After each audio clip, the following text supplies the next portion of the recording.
Greetings of peace. Welcome to the Dean Show. We have our next guest, terrorist expert, columnist, journalist, C.J. Wheelerman. No stranger to the show. Coming up, we're going to be bringing you up to speed on some of the current events that are happening out there in the world. India, China, Bosnia, and right here at home. And this hopefully can awaken some of the good hearts that are out there to go ahead and create more awareness so we can make a good change for the better. God willing, we'll be right back with our special guest. Don't go anywhere. This is the Dean Show. All right, everybody, welcome back to the Dean Show. We have no stranger to the show, C.J. Wheelerman, journalist, columnist for Middle East Eye, author of The New Atheist Threat. How are you, CJ? Good, mate. How you doing? Great to have you back on the program. How have you been? Good. I've been very well. Thank you for having me back in your program. I'm looking forward to this. Thank you for finding the time. Let's get right into it. How have things been since the last time we spoke on the rise of any hate attacks, Islamophobia? You're monitoring most of this. How is it going since the last time? I think it's almost been a year. Has it decreased, increased? What's the situation? Yeah, I mean, it's certainly increasing. I mean, there's been a spike in hate crimes. If you trace back to the Brexit vote, trace back to Trump's election, if you use those 2 points as a marker in time, the number of hate crimes against Muslims in the UK, in Europe, in the United States, and Australia has increased precipitously. I mean, we're living in a climate of hate and fear. I just actually had a piece come out for TRT World a couple of days ago, which examines and reveals how Russia now is mobilizing and trying to unite or internationalize the far right in the way the far left was internationalized in the 1960s and the 1970s. Whereas the international left was united with a common interest in ending, European colonialism, U.S. imperialism, and putting an end to Cold War era politics. The Russia now is trying to unite the far right through Islamophobia. And if you look at far right protests in Europe and UK and Australia and the United States, you'll see anti-Muslim sentiment, anti-Muslim signs, anti-Muslim banners as a feature of these march and protests. It really has become, the glue which is uniting these far right groups across the planet. What's the end result of this? If this happens, do you see it happening? And what's the end result when it happens, if it happens? Well, I mean, the unimaginable or the unthinkable really is coming into view, as I point to in the piece. I mean, Russia is actively, funding far-right political parties and far-right political candidates all across Europe. It gave a $9 million loan, so to speak, if you can call it a loan, but 9 million euros, rather, to Marine Le Pen's National Front Party. Now she came within a whisker of winning the French general election last year. Now let's imagine a case where you have someone like Marine Le Pen who is openly Islamophobic, openly xenophobic, has borrowed and used the most heinous anti-Muslim tropes taken from the worst, most nefarious types within the Islamophobia industry. If you have these governments come to power and then you have another major terrorist attack which is carried out by a Muslim, then you're going to see a raft and hosts of anti-Muslim legislation pass through these governments, whether that means ID badges, whether that means re-education camps like we already have in China. We're up to 1 million Uyghur Muslims who are going through these re-education camps to force them to denounce Islam and to force them to accept the communist atheist ideology. I mean, these things are within reach. Should these far-right political parties seize power in Western democratic states? Talk to us about this article you did also on the neighboring state not too far from Russia, Bosnia, the former Yugoslavia. Yeah, I mean, the situation in Bosnia is especially frightening, and it's interesting.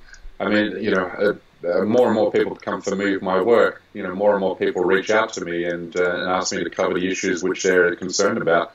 I would say, at the top of my head, in the last 6 to 12 months, I've had, a dozen or maybe a couple of dozen people from, Bosnian Muslims reach out to me either via Twitter or via email, asking me to comment on the situation there. And so I've spent the last 6 months really doing a deep dive into the current situation.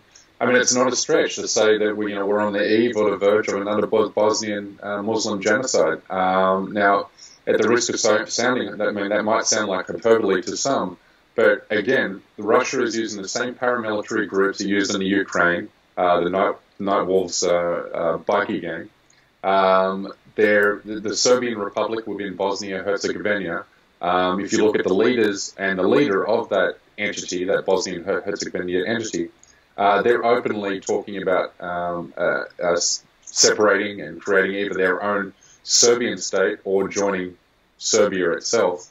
You're seeing a lot of anti-Muslim Islamophobic rhetoric which comes along with that, and Russia is there sowing discord, and not only sowing discord, but also arming Serbian paramilitary groups and also arming that Serbian entity within Bosnia-Herzegovina. So it's very frightening. Bosnian Muslims who live in the Bosnian Muslim enclave within the state are increasingly worried and are fearful that the darkest days of their history will be revisited upon them. So do you feel now, is the evidence showing, is it that the Dayton Peace Agreement is something that could potentially just fold? Yeah, absolutely. I mean, you've got hyper-nationalist or ultra-nationalist sentiments sweeping all across Europe, and so Republic of Srpska has been no stranger to that either. So where you have hyper-nationalistic sentiment, where you have a will for people to separate and self-determine and create their own states, at the expense of another minority or a neighbouring state, then dangerous things usually follow. So the situation there is increasingly concerning. Do you know of any other country that has in its country, usually you have a prime minister, you have a president, one person that's in charge, but people don't know, it's kind of unique to Bosnia. You have 3 presidents running one country. How does that work? Yeah, well, you've got, basically it's one nation state, but governed by 3, basically, protectorates within those states, or 3, entities. You've got the Croat entity, the Bosnian Muslim entity, and also the Serbian entity. So, those, the people within each of those states vote for their own particular leader, but at the end of the day, you really only have one state.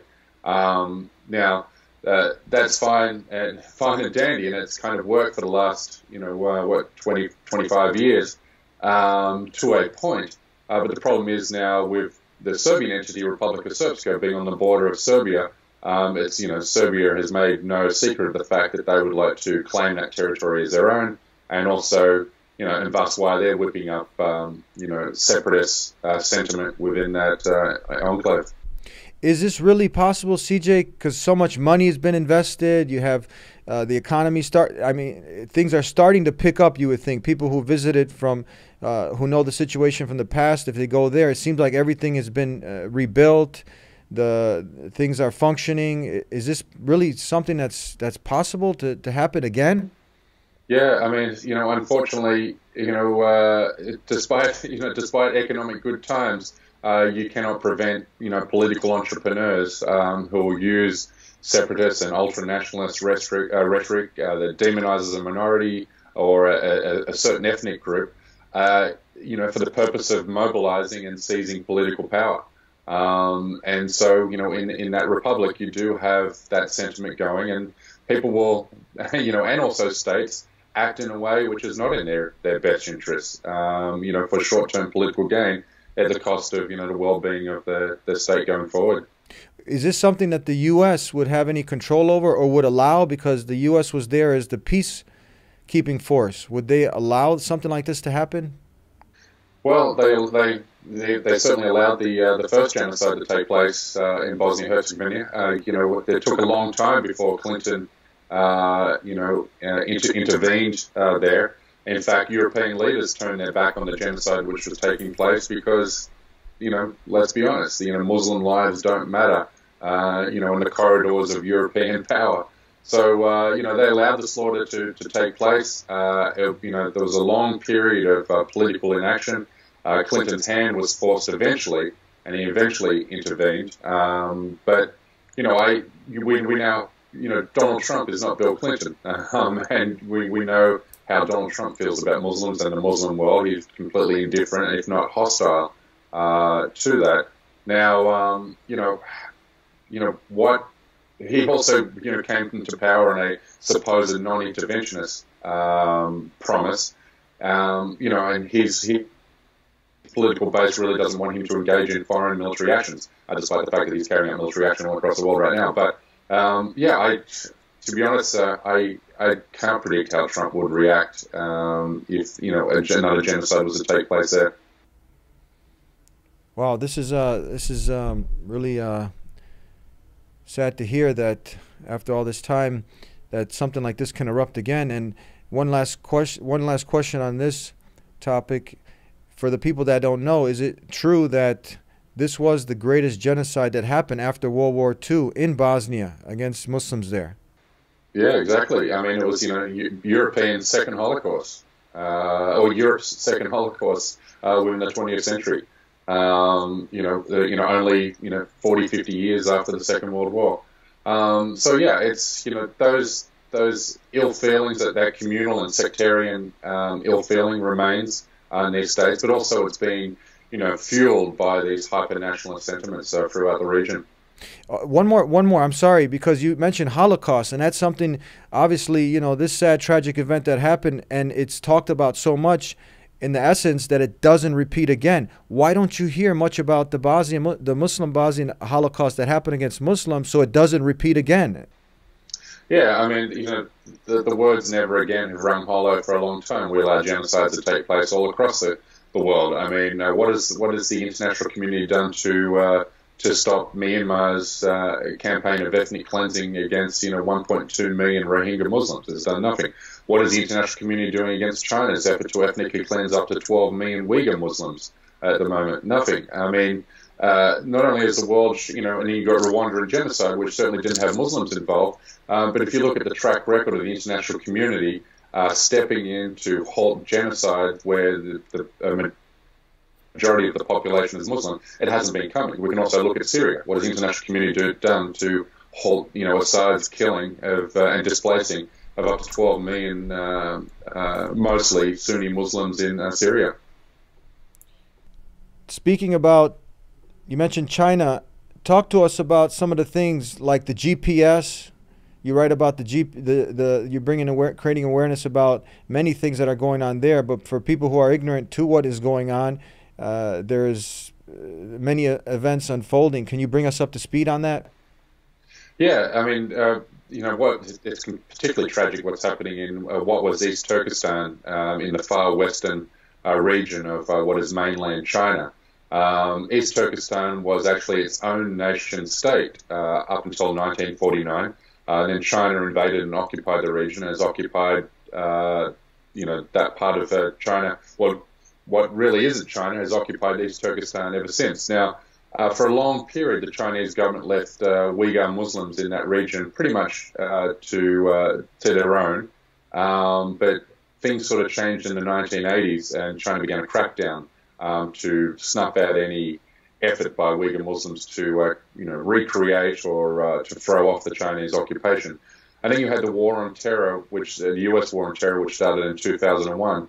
And that gave China a veneer or a fig leaf to carry out what it called its own war on terror against Uyghur Muslims in East Turkestan, conflating, Uyghur Muslim separatist ambitions or aspirations with Islamic terrorism. So that crackdown has been really enforced, particularly in the last decade. So much so that Uyghur Muslims now cannot exit China. Anybody who does exit China is arrested. I've interviewed a number of Uyghur Muslim refugees, one in Australia where his wife and child, they tried to join him after he attained his refugee status in Australia. When they arrived at the airport, she was detained. The 9-month-old baby was also arrested with her. once the baby turns 1 under Chinese law, they will put her into prison for 5 years, and then they're going to sell the baby on the black market. Now, that's just one case of what's happening there, and the world is completely silent.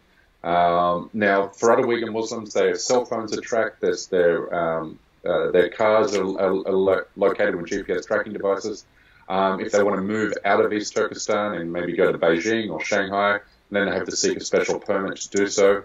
They're forced into re-education camps to force them to denounce Islam. Those who do not denounce Islam and then put into either hard labor camps or in prison for up to 5 to 10 years.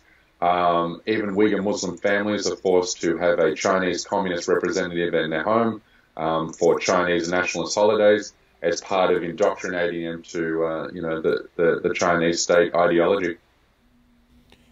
Now, are women also being? I mean, this is what would you say a modern day Inquisition sounds like? Yeah, it really is that. I wrote a story recently on he's a white Muslim living in the United States. His wife was detained, arrested, forced conversion, and then in prison she was tortured, where she eventually died. And he's actually trying to sue the Chinese government. He's told me that he's already had 2 assassination attempts on his life. One time when he returned to China and then just sued the Chinese government for the death of his wife, and another time in the US, which he has reported to the FBI.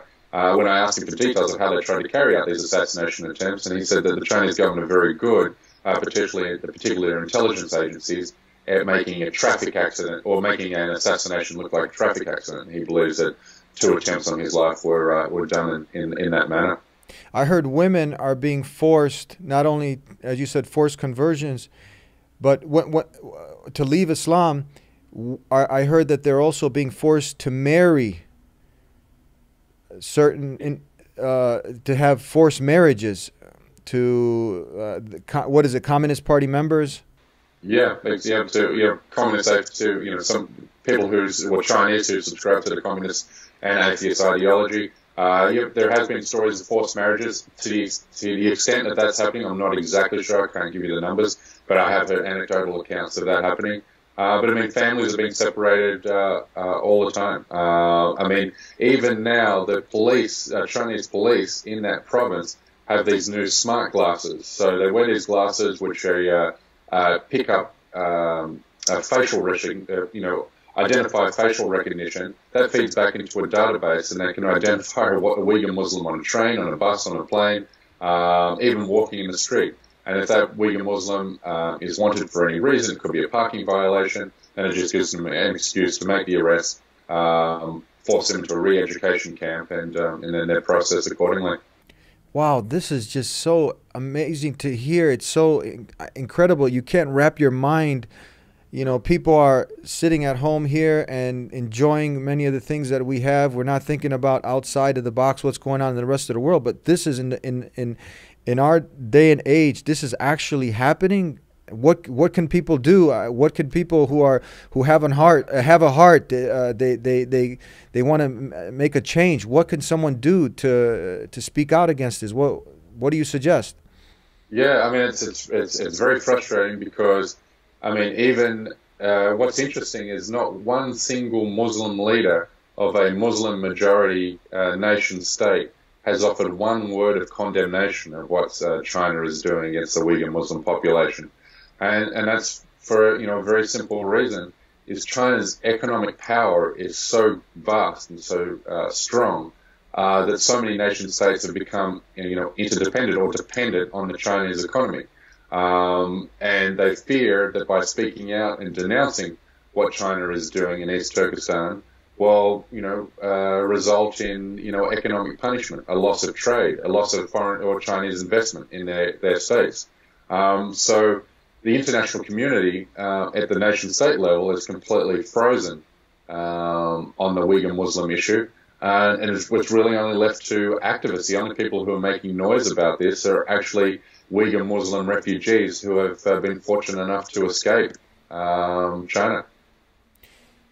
Tell us. Sorry, to get back to your question, what can we do is just make as much noise as possible. So I speak to Muslims on a daily basis who are completely unfamiliar which is what is happening in East Turkestan. So I encourage people to make noise on social media. The more noise, and that gets the ball rolling, and hopefully creating a climate where political action can follow. Yes, absolutely. Tell us about this new sport that you talk about, where Palestinians are being killed as a sport.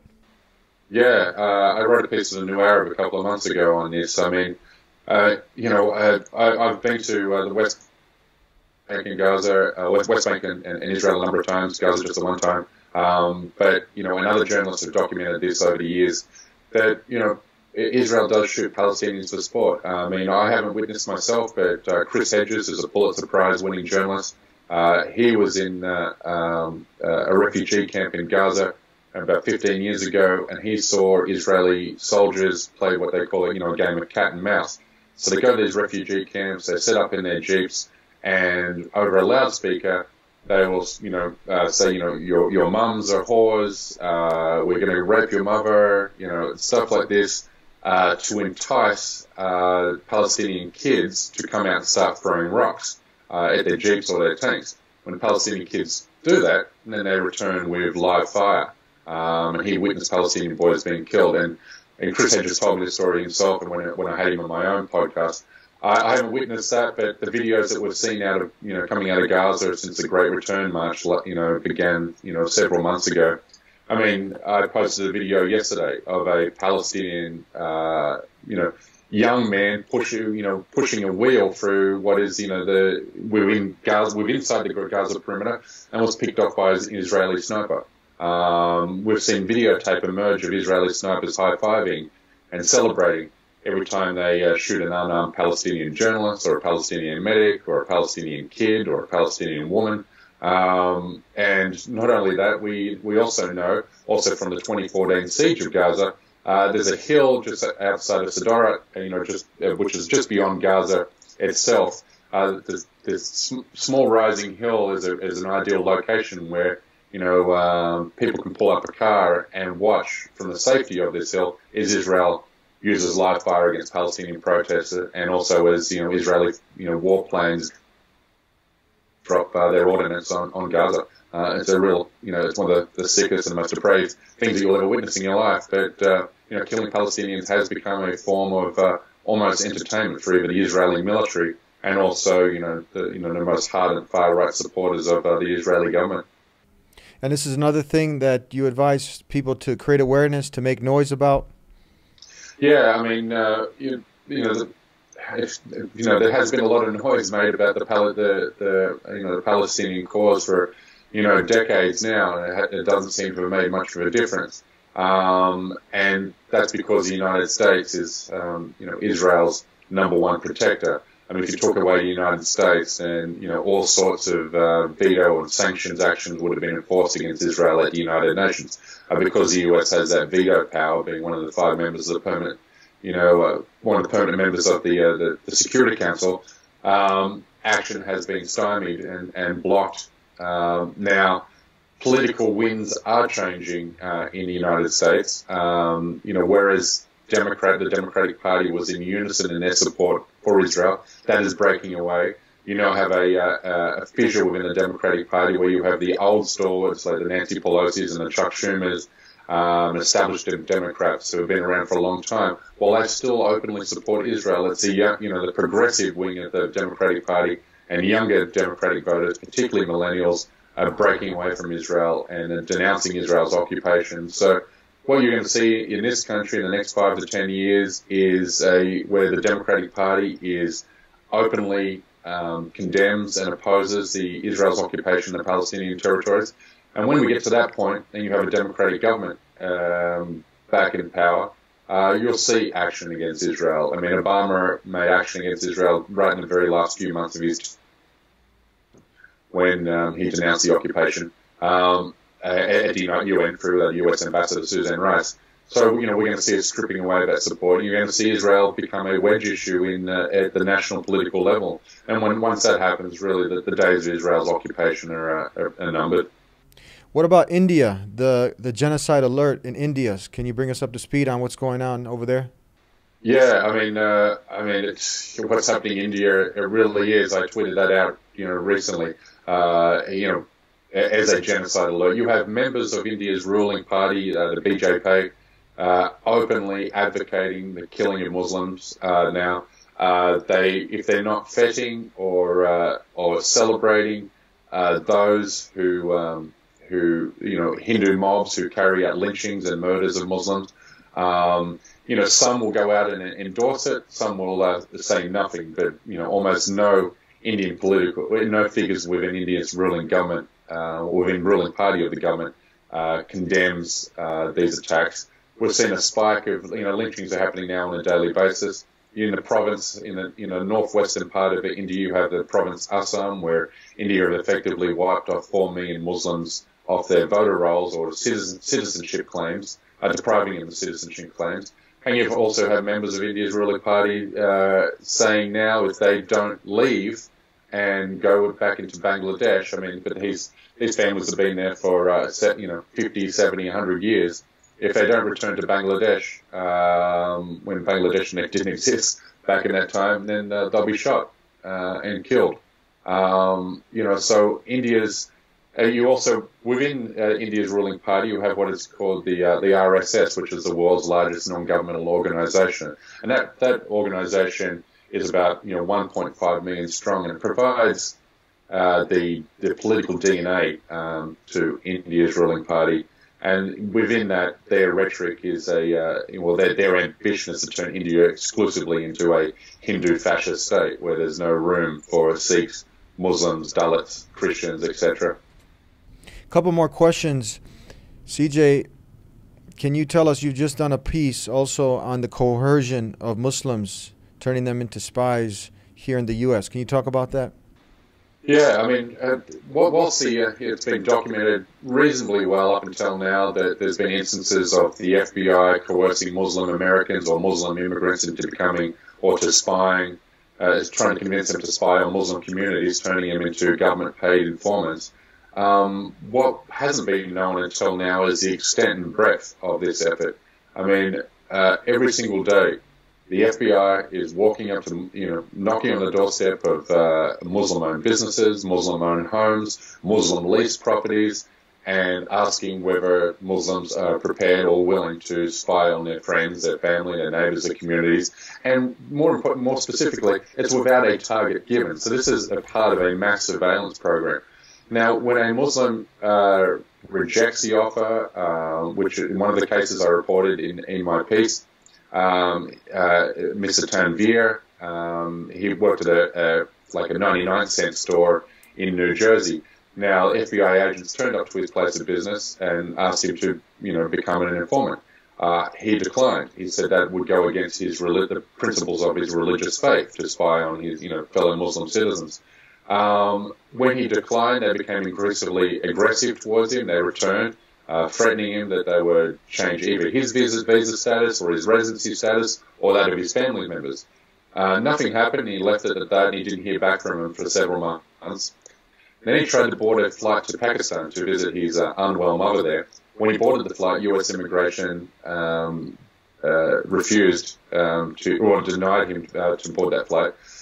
He left the airport, he called the FBI and said, why have I been put onto a no-fly list? Why was I denied the boarding that flight? And they said, well, we've put you on a no-fly list until you agree to spy on Muslim communities. And I also interviewed a guy called Nabil Mouad, who was a Moroccan national.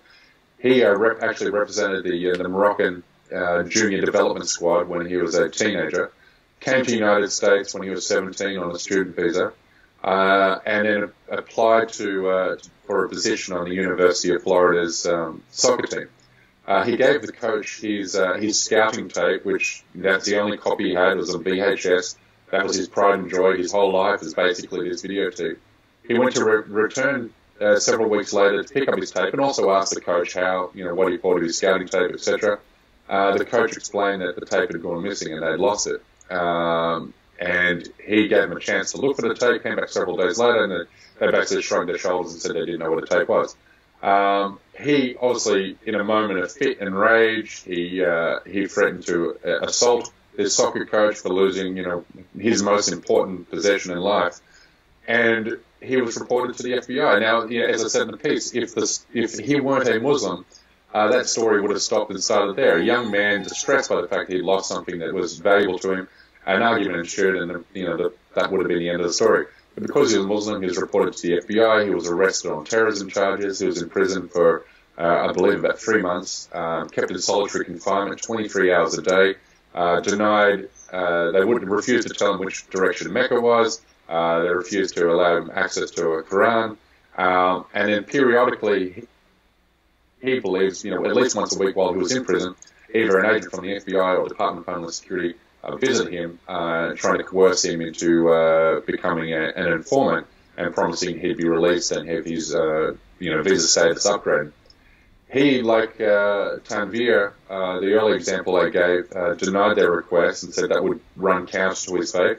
And so they said he'd be deported. And sure enough, 6 weeks later, he was put on a plane and sent back to Morocco, where he is today.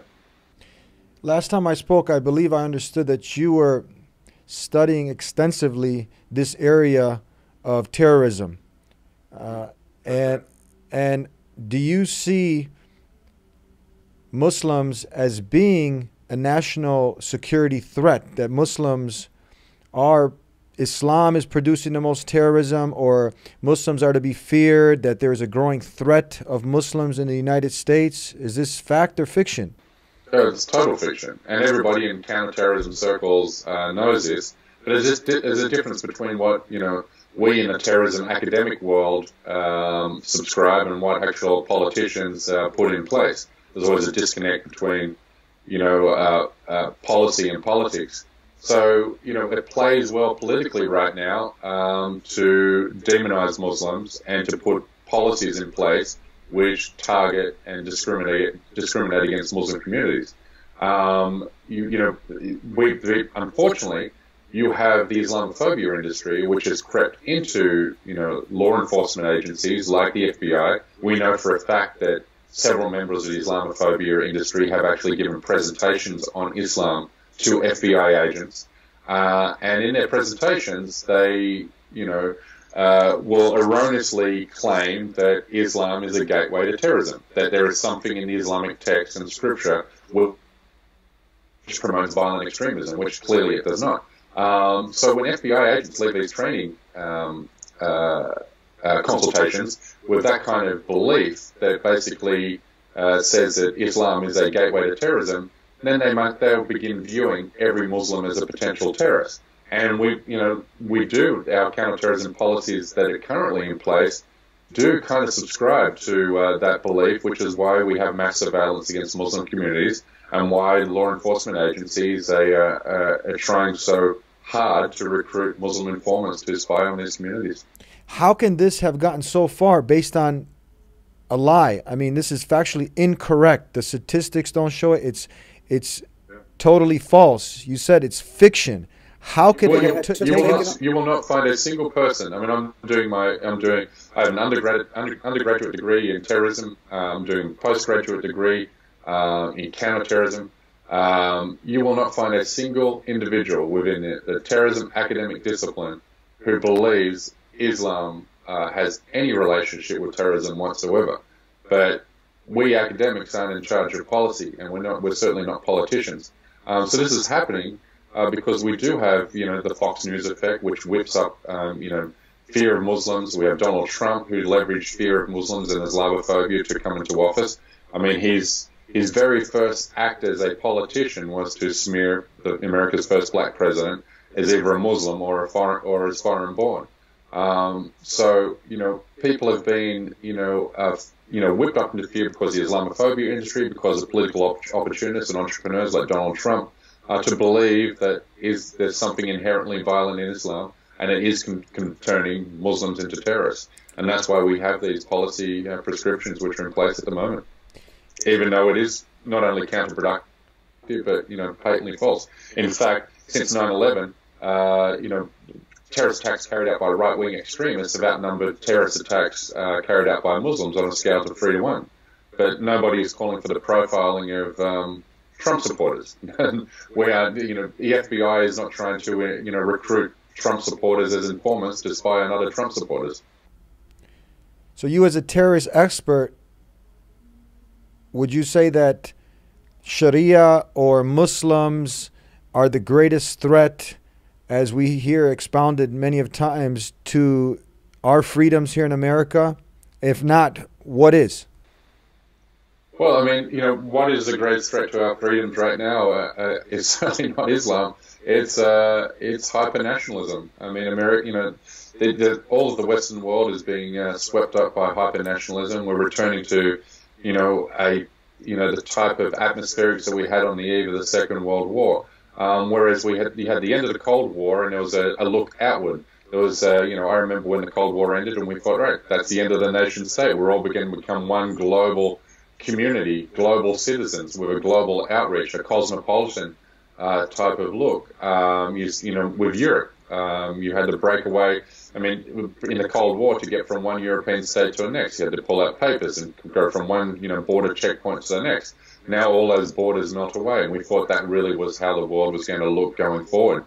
But now we have a return to borders and walls, and defining who we are, who they are, and this us and a them mentality where we identify the foreign other as as a threat to our internal security. And the reason this is happening is because of economic malaise that's happening around the world. Whereas we have had a healthy middle class in the 1960s and the 1970s, and at some point in the 1980s, neoliberal economics, which was started by Reagan and Thatcher, which is built around the ideology of destroying the welfare state, creating a militaristic state, which has gutted out the middle class, where we have income inequality on a scale we've never seen before, where we have a Western world which is divided between haves and have-nots. Well, the have-nots have been told the reason for their plight is not, corporate, the overreach of corporate influence in our political discourse, which is giving corporations and the rich everything they want at the expense of us. But we've been told that the reason for economic malaise and the reason that we're falling out of the middle class into economic poverty is because of foreigners and immigrants and Muslims. And this is creating, sympathies towards ultra-nationalist far-right movements and political figures. Okay, last thing. There's a lot of sad news here, but good information that we can go ahead and important information that we can help to get out there. So hopefully we can awaken some good hearts and some noise can be made, some awareness. And I think our friend Joe Rogan has a great platform. I know you've been on the Joe Rogan show before. Are there any plans to return? Has he invited you back? I mean, he's someone that can help to spread some of this good information out there. What do you think? Yeah, he can. And I mean, his audience is mostly centre-right and far-right. He sympathises with, Islamophobes.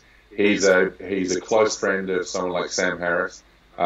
He's a close friend with, and his name eludes me. It'll come to me in a second. But he's he hangs out with these Islamophobes. He sympathises with Islamophobic rhetoric. He brings them on. He never challenges them about their beliefs as far as Islam being a threat to Western democratic values. He subscribes to that kind of thinking. So, to be honest, I don't think he's really interested in hearing a counter viewpoint or people that challenge, those erroneous beliefs. I think he's made his mind up on Islam and Muslims, and that's that. Did you see yourself kind of there? Were you there in that same pocket, being influenced by the same people? You came out from that. Do you think there's hope that possibly he can also? Yeah, hopefully. I mean, I came out. I went into Islamophobia, but, from a different point of view, though. I mean, I was never an Islamophobe, and then, I became an Islamophobe while living in the world's most populous Muslim country, Indonesia. I lived there for a decade, and I was fine with Islam and I was fine with Muslims. A lot of close friends who are Muslims, but then I witnessed an Al Qaeda terrorist attack, or more specifically, Jamar Islamiyah, in 2005. on Jibbaran Beach, where about a dozen people were killed. And basically, my friends and I were effectively first responders. We had to run down the beach and, either determine who was alive, who was dead, and bring the wounded from the beach up into the nearby roadway. Now, that turned me into an Islamophobe because I became obsessed with what happened with that night. Obviously, because I've done a double degree on my way to attaining a double degree in terrorism. But that short period of my life from 2005 to about 2009, I did subscribe to the type of bigoted beliefs which were espoused by Sam Harris and Richard Dawkins and the like, and Christopher Hitchens.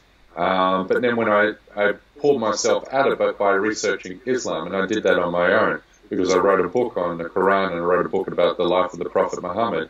It was only when I did a research of his life did I understand how Islamophobes and Islamic extremists like Bin Laden or Baghdadi decontextualize the Quran in a way which is totally inconsistent with what Muhammad meant.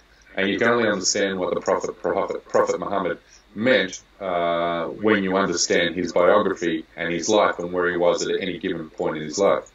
So, it was Islam which, a terrorist attack which turned me into an Islamophobe, and it was Islam which brought me out of it.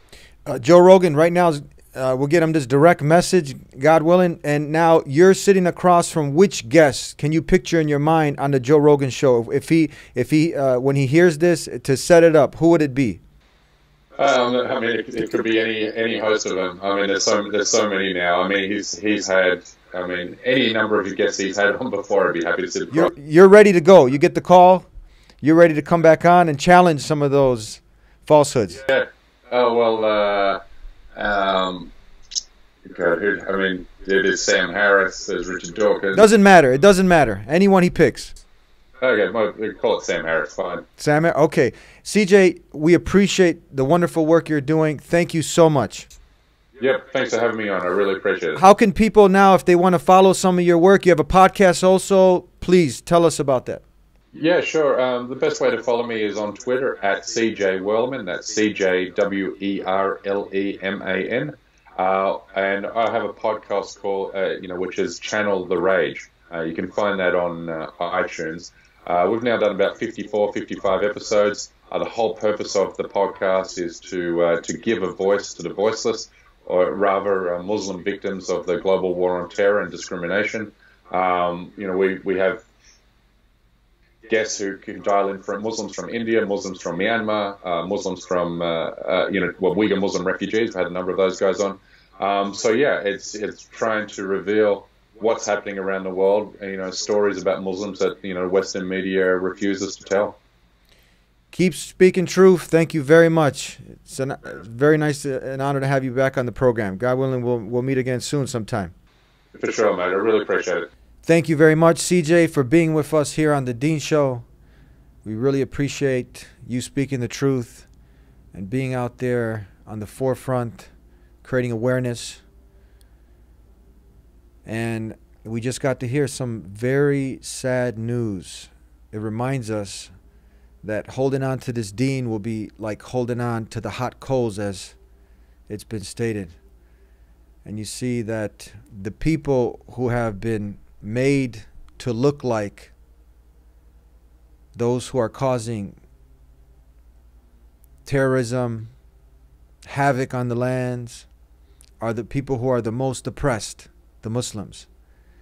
And as C.J. Wheelerman confirmed, in academic circles, counter-terrorist academics all confirm there's nobody in this area of expertise that will come out and say that Islam is the cause of terrorism. Muslims are the growing threat to this country. This is, as he said, this is fiction.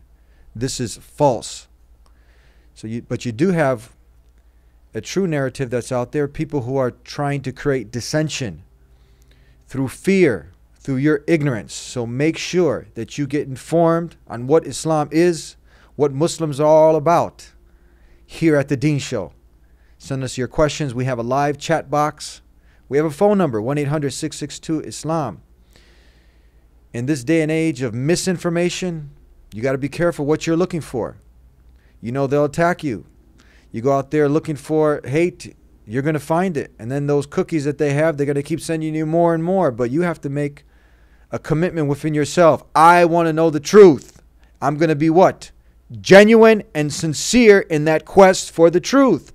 Because the truth shall set you free, and it's out there. But if you're already angry and you're bitter, you're not happy in life, and you go down that path of seeking misinformation and following people out there who are spreading misinformation, it's not going to help you feel any better. So be genuine, be sincere in your quest to want to know the truth. We're here to help you. Call us, visit us, subscribe to The Dean Show. Click on the notifications tab so you can be informed when our next show comes out. And we hope that you make that genuine attempt to learn really what Islam is about, what Muslims are about. Keep visiting us. Thank you very much. We'll see you next time here on The Dean Show. Peace be with you. Assalamu alaikum. Please subscribe to The Dean Show. Follow us on our official Facebook and Twitter pages in the links below. Please also help support The Dean Show by making a donation in the link below.